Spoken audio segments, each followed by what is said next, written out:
The longest line I've stood in line for was 1 week for Alexander Hamilton, the musical, and it became Camp Hamilton outside the theater for 1 week with a lot of different people from all over the world just to see the show. My name is Adonis Porch. I'm originally from Detroit, Michigan, but I've been living here in New York for the last 4.5 years.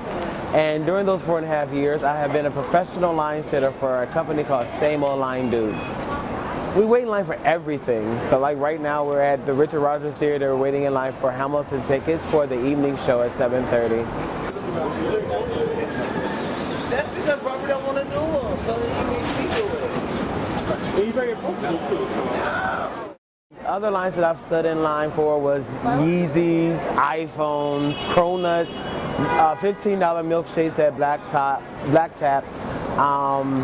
Black Friday, the Macy's Thanksgiving Day Parade, everything, Supremes, you name it, any lines that's in the city of New York, we've stepped in line for it.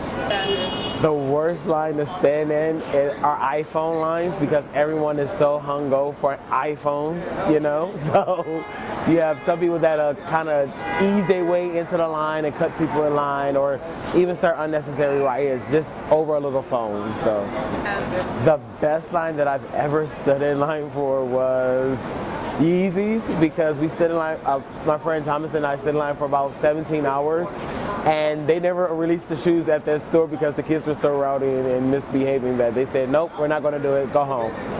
I get paid $45 the first 2 hours and $20 every hour after that. I've been doing this for about 4.5 years. Before working here, I was a head cheerleading coach for a youth impact program in Detroit, Michigan called the Motor City All-Stars Youth Program. And then before that, I was a core member with City Year, which is a nonprofit organization that caters to the community and city that we love for 10 months. Before that, I was just traveling around and I couldn't sit down. So I was just volunteering here, volunteering there, working here, working there, and now here I am in Times Square.